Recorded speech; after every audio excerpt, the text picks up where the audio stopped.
learn about how I became a millionaire. All right, I'll bring you along for the story. What the heck, Hugh? It's Stephan here, and you became a millionaire in 15 months? Come on, this is the channel you gotta subscribe to, you gotta destroy the like button for the YouTube algorithm, and you gotta hit the notification bell if you haven't done that already. So let me tell you where it started. I worked for corporate America in a W-2 job. I basically woke up, went to work every day, came back. I was saving some money. I guess I kind of knew that I was supposed to do that. I didn't know anything about investing, didn't know anything about stocks. The stocks I had were literally just in my own company that they gave it to me because it was a part of my package. And that's kind of where I started. I got a D in finance twice, and then I decided not to push my luck and just say D for diploma, baby. And then I always got C's and D's in math. And so I'm not a very smart person, and I'm just a blue-collar Missouri guy. I went from a W-2, and here I am 15 months later with free to little to no money training that was basically available on YouTube. You're a normal guy, C and D grades. I did what I was supposed to do. I got a good job. All I did was just do the best I could at what I was taught in school was supposed to be the way you live your life. And I was like, this can't be it, right? I can't show up to the same job every day and this is how I die one day and then maybe I'll have some money left over. And that's kind of what pushed me along this journey. And again, I'm just some dude, and if I can do it, being a hick from Missouri, you can do it wherever you're watching and tuning in from. So like most people, I had a standard W-2, I had a 401k, I had an HSA plan. It was the textbook, what you're supposed to be doing. That was all I knew about investing. The end. I had some old timers pull me aside and be like, you need to do this, this, this, and this.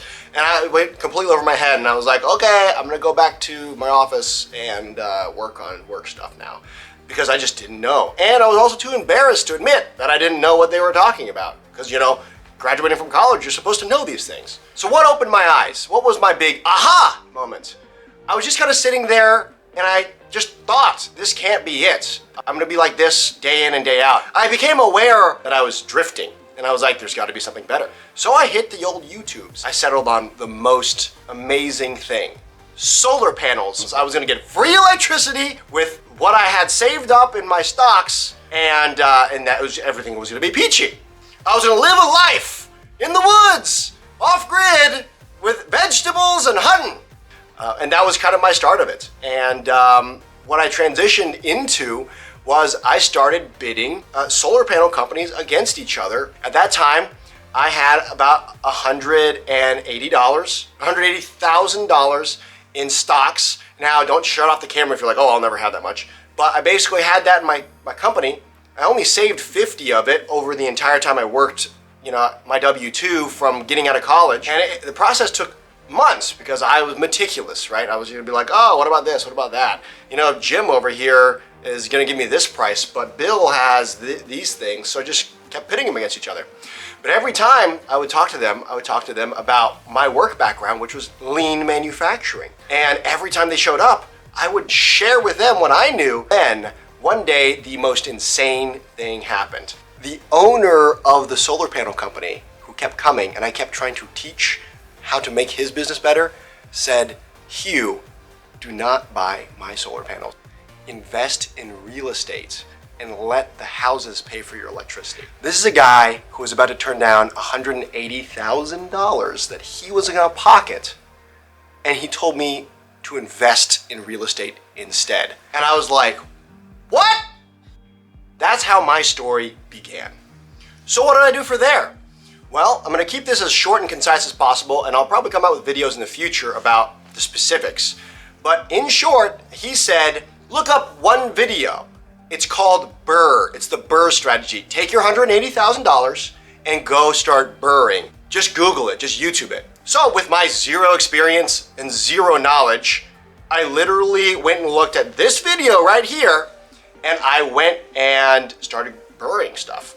I went and started learning from YouTube. It was an hour long. I kind of didn't really understand the concepts. And basically it landed me on the Biggerpockets page. And from the Biggerpockets page, I just kept learning and learning and learning and learning and learning. Remember, the solar panel guy pointed me in a direction. And I was like, I want something better for my life. So I took after it. Well, Biggerpockets at that time had about 380 videos. So I started at video 1 of the OG podcast with Brandon Turner and David Green. Actually, at that time, it was Joshua Dworkin. And I just started at episode 1 and I listened.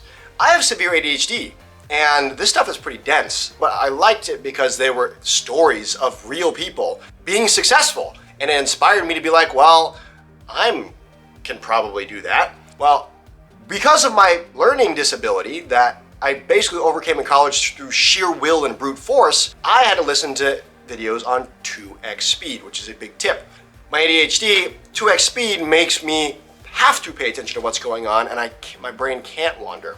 So I would listen for 3 hours a night and that would crush 6 podcasts. So I literally listened to the entire Biggerpockets podcast in about a month time. On weekends I would listen to it. In the car I would listen to it. I would listen to as much as I possibly could. I would just crush and consume the podcast content. And through that, I was listening. I found out, there's that old saying, your net worth is your network. And you can average your 5 closest friends, and your salary and what you make and worth are probably close to your 5 closest friends. Well, for that 1 month period, just a month, who I hung out with every day was Brandon Turner, David Green, Joshua Dworkin. It was all the Biggerpockets people that were releasing their free information and all the people that they hung out with. So I have now spent 380 plus hours hanging out with these super successful people that don't know I exist, just soaking up all their information. I didn't know anything about it, but after listening, I kind of grasped the concepts. And that's kind of where I got my background. It was literally just Googling free stuff online. So there I was. I have the knowledge now, allegedly. I've been hanging out with these people, but I don't know what to do. I've never executed on any of this stuff. But I kept hearing Brandon Turner repeat over and over. Making a decision is more important than what decision you make. Over and over. And I got to one podcast with a gentleman by the name of Bryce Stewart. His video is linked here. And he said, hey, you should listen to me because I'm a moron. I don't know what I'm doing. And I turned out just fine, bumbling my way and making every mistake possible. And I was like, well, I'm a moron. I can probably do it if that guy says he can do it. All right, now we're talking. I'll just try it. I didn't want to lose everything I've worked for. I literally don't know anything. I've never invested before. Real estate, that's not something that regular people do. That's something that fancy people do.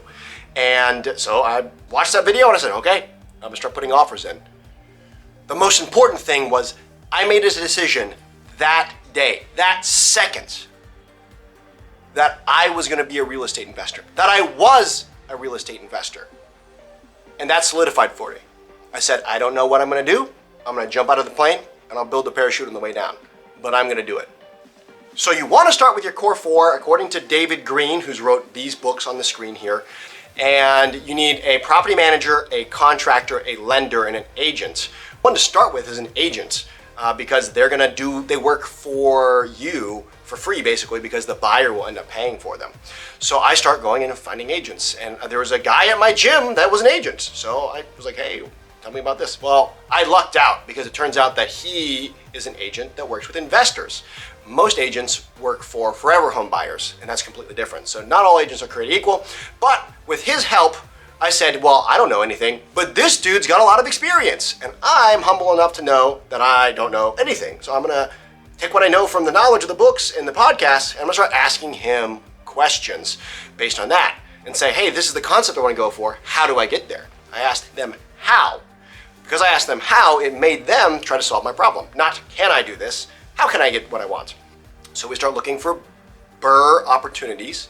So we start putting offers in. I have no idea what I'm doing. We're walking places. I'm scared to death because I've never gone through the process before. But my agent was there and he just helped me out. All of a sudden, there's this garbage house and I tripped over it on the cement. And literally, I stumbled over it in the street, if you will. I look at this house and I'm like, oh, I've seen that house because I've been looking on Zillow over and over. So I said, all right, we came to look at that property, but let's look at this property too. Will you give that agent a call and ask about that house? He said, hey, this house, they want $30,000 for it, but it's actually part of a bigger package of 26 houses. Do you want to take them all down? And I was like, I can't take 26 houses down. What are you, insane? That's crazy. And so I just had zero experience, never bought a house. And I started running the numbers because back when I was listening to podcasts, Brandon Turner said, do deal analysis, run the numbers. And I ran the numbers. And also Brandon Turner said, taking an action, making a decision is more important than what decision you make. I completely failed to hear Mr. David Green saying, don't buy in war zones. But I had selective hearing at the time. I was all excited to be a real estate investor because I decided I would be. So I run the numbers, and the numbers say, if you don't buy it, you're a huge idiot. And so I, not knowing anything, not having a contractor in place, not having a property manager in place, put in an offer. I put in offers on some other ones. They all came back rejected. And then I put an offer on this one, and they were like, okay, sure, let's try it. And so I did a low anchor of about 65% of what I wanted to buy it for. They came back and immediately dropped their numbers to 1.1 million. They had it listed for 1.5 million for 26 houses. So you're buying 26 houses in the Midwest. I had moved from San Diego previously where that garbage house I lived in was $500,000. And I was like, I can buy this and it pays me $16,000 a month. I don't know what I'm doing, but I know I should buy it. So all of a sudden, I've got skin in the game. I've bet all of my life savings with zero experience, bought 26 houses, and when you buy 26 houses for $1 million, they're basically $30,000 a piece. And they look like houses that you would pay $30,000. You could buy a Honda Civic or you could buy a house. What condition do you think the houses are in? What condition do you think the people who live in those houses are in? And so it's kind of insane. And it keeps you up at night. I didn't know what to do. But an interesting thing happens when you have skin in the game. You're very motivated to not lose everything you've ever worked for and owned. So I started applying. The guy accepted. I went through the process. I heard several no's from banks. And then one bank was like, sure, but I'm going to charge you at the nose because you've never done this before. So I jump in, I buy it. And the appraisals come back low. It actually helped me out because I got to be like, hey, the appraisal said it's not worth that much. So they brought the price even lower. And I didn't have enough money to take down the property because the bank, this was my first time. So the bank was like, you got to bring 25% to the table. And so I begged, borrowed, and stole from family members. And they're like, hey, can I have a little bit of money? I'll get it back to you in 6 months. I'm not going to go into explaining it, but in 6 months, I'll get it back to you. Because I knew I was going to BRRRR, but I had no idea how to do it. And rather than BRRRR, I traditionally bought 26 houses. So I've now shot the only plan that I thought I knew in the foot. And then away we went. And let me tell you when I bought them. December 31st, 2019. A few weeks before COVID became a thing. So here I am, no experience.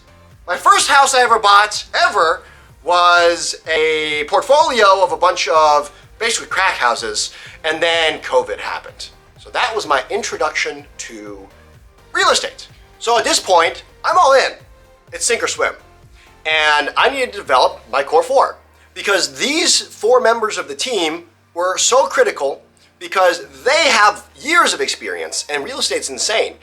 That industry, there's people that want to do those jobs for you, and they do those jobs usually based off of a commission of how well they do at their job, which is just strange. So I tried to do my best and assemble a team around me of folks. Well, I didn't know anybody, so Biggerpockets says you should go to real estate meetups, and there were none in our area. There was some, but it was like old people and you had to pay to get in. It was a membership, and that intimidated me. So I was looking and I saw Dave Perret, an episode right here of him on Biggerpockets, and he's like, yeah, I was too lazy to drive across to meet with Brandon, so I created my own Biggerpockets. And I saw, I think it's Ashley Osborne, and she basically was like, yeah, we do pints and properties. We grab beer and we talk about properties. And that was really cool. So I was like, well, I like beer and I don't know anybody. So I'm going to go to Biggerpockets to create an event and I'm call it Pints and Properties. I stole the name straight up and I just started. And for like 3 weeks, it was just me and my roommate went. But then people on Biggerpockets started showing up, and then the Facebook event grew, and I started talking with people and asking them about people they knew that could help out with the core 4. And they're like, well, there's this property manager, you can try this, you can try that. And I got fired before I even got started by 6 property managers because they took one look at the condition of the houses and they were like, yeah, I'm not touching that with a 10-foot pole. You're crazy. And you've never done this before? Yeah, I'm definitely not gonna do that. You have no idea what you're doing. And then there was Mr. Dave, hooked me up. Dave Perret of Military to Millionaire was like, I've got a property manager. She's a freaking rock star. They put me in touch. And it's the power of the real estate connections, I found the property manager. And so she was like, hey, all right, let's take it over. So away I went. I have my agent who can source me deals. I have a property manager who will manage deals for me. At that point, I was like, I'm never buying another property again. This is insane. And then all of a sudden, I don't have a contractor. So I start like reaching out to this network of new people. I'm like, do you have a contractor? And I started finding people helping, right? Because these people with experience, I don't have any experience, but those people do. My job isn't to run and manage my real estate. My job is to manage my core 4. And I was missing severely one of the critical components is your contractor.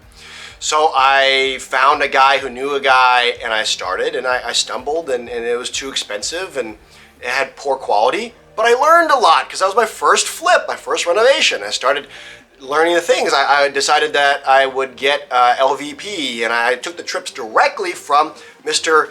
David Green's book, BRRRR, and also long distance real estate investing and did what's called upgrade hacks. And so if I didn't have to touch it, I wouldn't touch it. I would just paint it. But if I did have to touch it, I would go ahead and spend the extra money because the expensive part's the labor. And that contractor basically led me to the experience I needed. So I started cold calling other people. And through my networks, I found an amazing contractor who was itching for work and he did a great job and charged a reasonable price. And so I just said, hey man, are you interested in growing with me? I can teach you all these things about lean manufacturing to make your business run well, but I really need assistance. And I've got 26 houses. I've got job after job after job. If you can just help me out. He was like, yeah, I'll give you a shot. And it was the bad experiences with the other contractors that led me to be able to ask the questions properly with the good contractor. Who knows, maybe the first contractors were good contractors, but I wasn't experienced enough to know how to behave. So networking will make or break you. These all came about not because I knew people, but because of my network of people knowing people. And I always try to lead with value. Hey guys, here's what I know. Here's how I can help you. I never asked for anything back. And when that came around and I did ask for help, people were like, oh, this guy who's helping out all the time? This guy who runs the Pints and Properties? Yeah, of course, man. Talk to this guy. Or I don't know anyone personally, but so-and-so is a friend of mine and he invests, so he might know people. And I had all these great leads come in and you don't want to burn your bridges. That's kind of where I started. And through that, I took the money from the real estate rental and I would do only 2 things. I would pay my loan and then I would invest 100% of it into making garbage properties, not only livable, but super nice. And these were all C and D properties in C and D neighborhoods. And I'd bring them up to like a B- level. They weren't luxury apartments, but they were like some of the nicest. I mean, I would be comfortable living there. I'd be comfortable with my girlfriend living there. And like, that was what I shot for. And what happens is as people would move out, I would renovate an apartment. And the timing kind of worked out okay.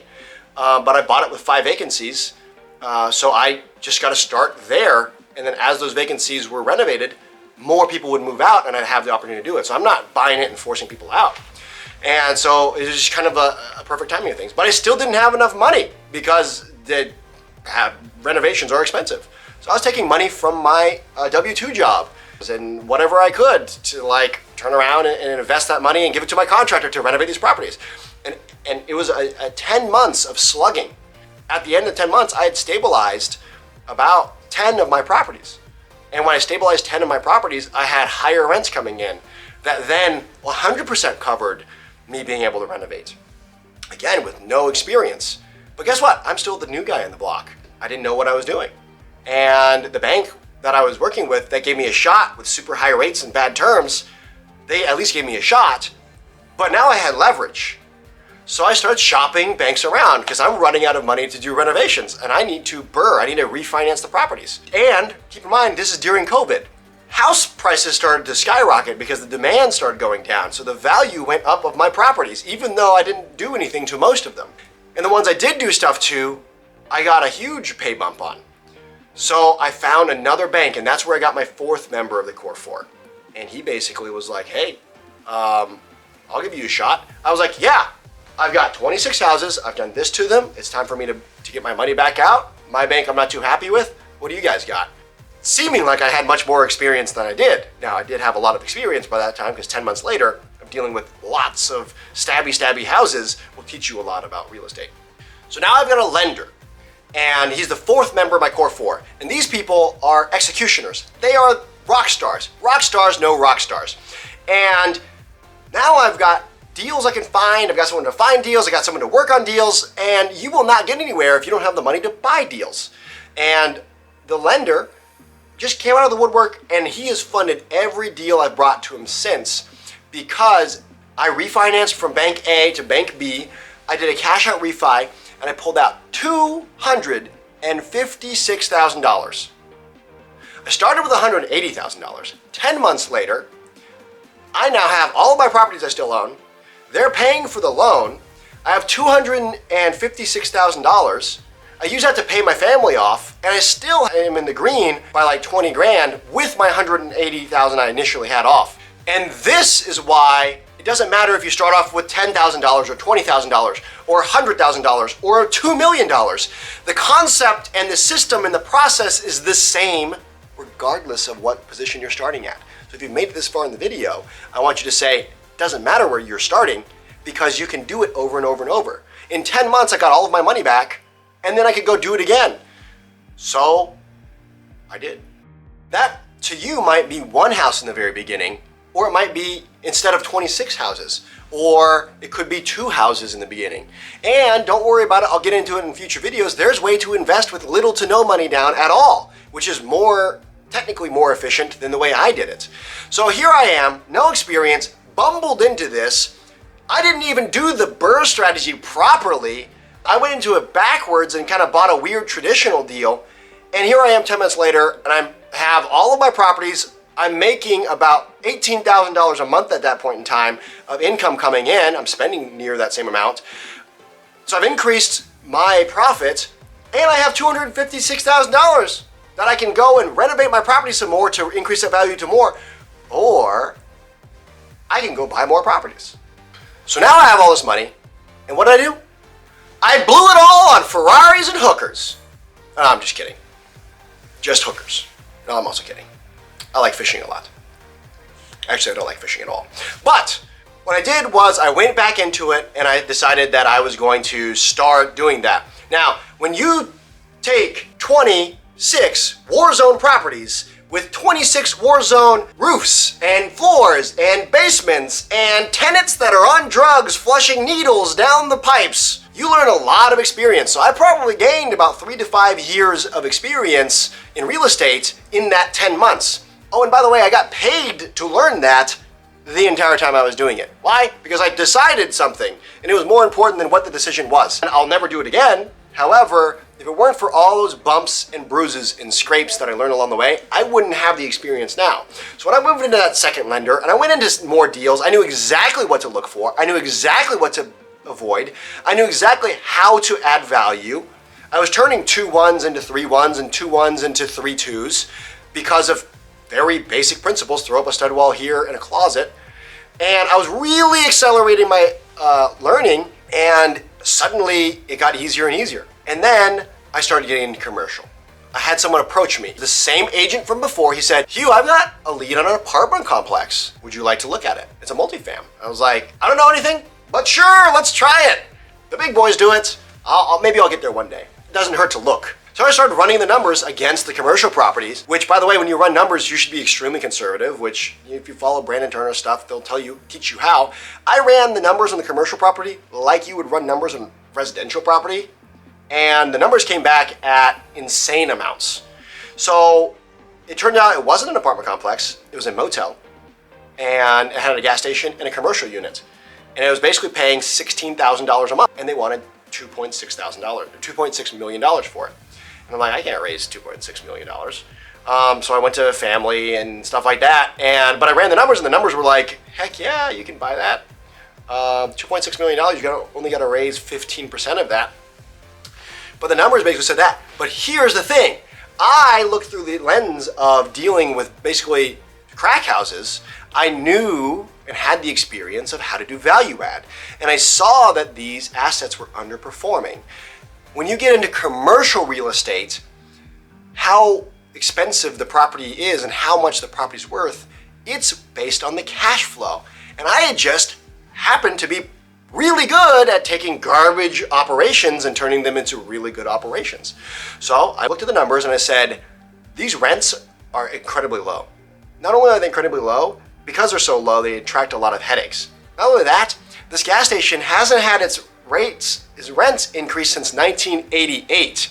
It should be worth $5,000 to $6,000 a month in rent, but they're only paying $2,500. Oh, and by the way, this intersection is the second most trafficked intersection in the third largest city in the state. And the guy who was selling it for the cost of the land under it, not valuing any of the businesses, because his assumption was whoever bought this was going to scrape it and build, a Target or something. So he was selling it for the value of the land underneath. So I bought functioning, cash flowing businesses that were run mediocre for the cost of the land under it. And I got right to work doing the same thing I did with the rental properties, single family homes. But this time I had operations on my side. And my previous W-2, I was an operations specialist. So I operated the crap out of it. I put processes in place. I got rid of things that didn't need to be there. I trained the people. I gave everyone raises. And what I did with that motel and those things is I took my skills that I didn't have just 10 months prior, and in 4 months, I turned $2.6 million, $2.7 million into $5 million of value. So remember, I'm just the inexperienced, I'm gonna buy solar panels as an investment guy with zero experience who's a hick from the sticks. And I'm over here doing this crazy stuff because I learned the process and I learned the repetitions and I had the experience by 10 months later. So, as random as life is, out of the blue, I get a call from Dave Perret because he had heard what I did with the motel. And he was like, hey man, I got this off-market deal I'm looking to take down. What do you think about hotels? And that's when I decided that I would go into hotels with zero experience and 4 months of motel experience. And I wasn't scared because I knew enough to know how to go in and operate things efficiently as long as they were cash flowing. At that point, I became an asset to other people. Dave is an extremely experienced real estate investor, but he didn't have active hotel motel experience. And so I was brought in as the knowledge guy. Just like the first time when I bought the motel and commercial unit, someone else had the money, they didn't have the knowledge or the hustle, I brought the knowledge and the hustle. Same situation happened. So I started getting brought into these big deals because of my ability to execute in real estate, which 15 months before that, I was a nobody who worked a W-2 job. As I sit in front of you today, I own 31 single family homes, 1 motel, 1 9-unit commercial complex, 1 gas station, and I'm part owner in another motel and 2 apartment complexes. This all happened in an extremely short amount of time, and it was because I chose to be successful. Then I checked out free resources that were available to Biggerpockets, and then I hit a few books. And all the past experiences that I brought with me from my W-2, which is in lean manufacturing. There is not a person that's watching this right now that can't start from somewhere. Whether it's raising money, or it's bringing your knowledge and your skill set, or it's just simply choosing to move into your next house properly, that can't start from something. If the hick from the sticks can do it, there's no reason that you can't do it either. As I sit today, my net worth is $1.3 million. I did that in 15 months. Right now it's 18 months later, but I achieved it at 15 months. Now that the gears are in motion, I've got 10 projects on the horizon where people are reaching out to me from Florida and Texas, and they're saying, Hugh, I can't believe that, and I'm also too lazy to learn it myself. How about I just give you $100,000 and you do it? And we've got other projects down the line.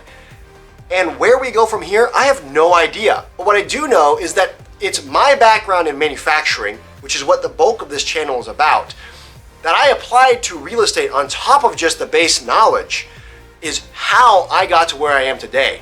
And while other people can follow the real estate stuff, easy peasy, the boring path to wealth, I was able to do it in 15 months. You should stick around and listen to my channel because I am so passionate about teaching people how I got here and how they can do it themselves. And by the way, if you're far more successful than me, that's amazing. First off, that's freaking crazy. Second off, is there something that you can teach me that I can learn so I can be more successful and catch up to you? Along the way, guys, what you're gonna see is me teaching lessons with gardening and my coffee maker and working on a deuce and a half. And the reason why I'm doing those things is because they're relatable to different demographics. But those things, the lessons behind them are the same. And those things can all be directly applied to be successful, to build wealth with ease, to not be stressed, to grow your own food. Everything can be done with ease, and it's the same mindset that was applied to all of those things, which I applied to real estate and personal finance, and it made me a millionaire in 15 months. So stick around, guys. If you like that kind of stuff, subscribe, check it out. I gotta say, great mustache. I really like that a lot. I can't grow one out for the life of me, so I will live vicariously through you. I appreciate it. We'll see you next time.